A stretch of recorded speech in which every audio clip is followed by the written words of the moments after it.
If you want to change the world, start off by making your bed. If you make your bed every morning, you will have accomplished the first task of the day. It will give you a small sense of pride, and it will encourage you to do another task, and another, and another. And by the end of the day, that one task completed will have turned into many tasks completed. Making your bed will also reinforce the fact that the little things in life matter. If you can't do the little things right, you'll never be able to do the big things right. And if by chance you have a miserable day, you will come home to a bed that is made, that you made. And a made bed gives you encouragement that tomorrow will be better. To pass SEAL training, there are a series of long swims that must be completed. One is the night swim. Before the swim, the instructors joyfully brief the students on all the species of sharks that inhabit the waters off San Clemente.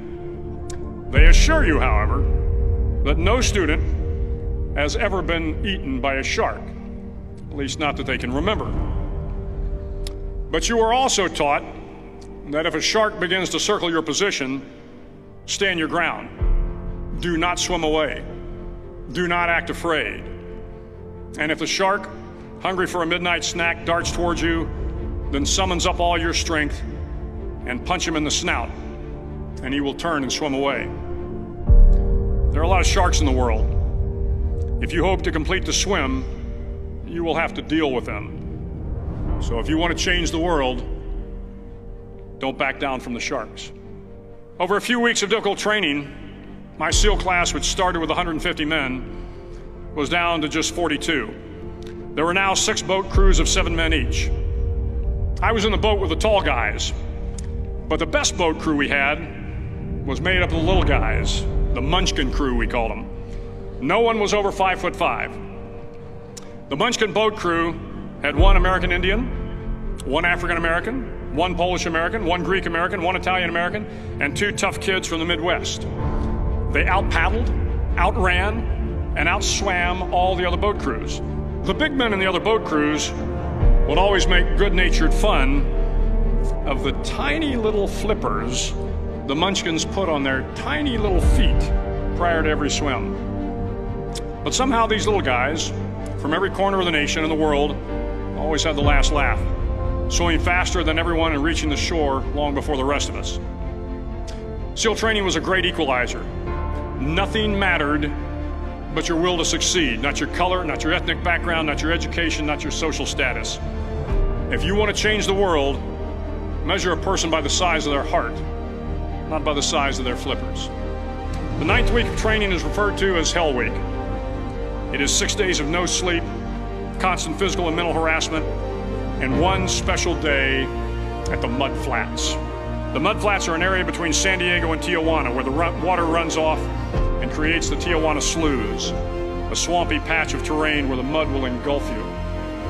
It is on Wednesday of Hell Week that you paddle down to the Mud Flats and spend the next 15 hours trying to survive this freezing cold, the howling wind, and the incessant pressure to quit from the instructors. As the sun began to set that Wednesday evening, my training class, having committed some egregious infraction to rules, was ordered into the mud. The mud consumed each man till there was nothing visible but our heads.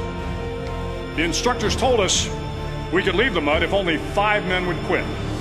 Only 5 men, just 5 men, and we could get out of the oppressive cold. Looking around the mud flat, it was apparent that some students were about to give up. It was still over 8 hours till the sun came up. 8 more hours of bone-chilling cold. The chattering teeth and the shivering moans of the trainees were so loud, it was hard to hear anything. And then one voice began to echo through the night.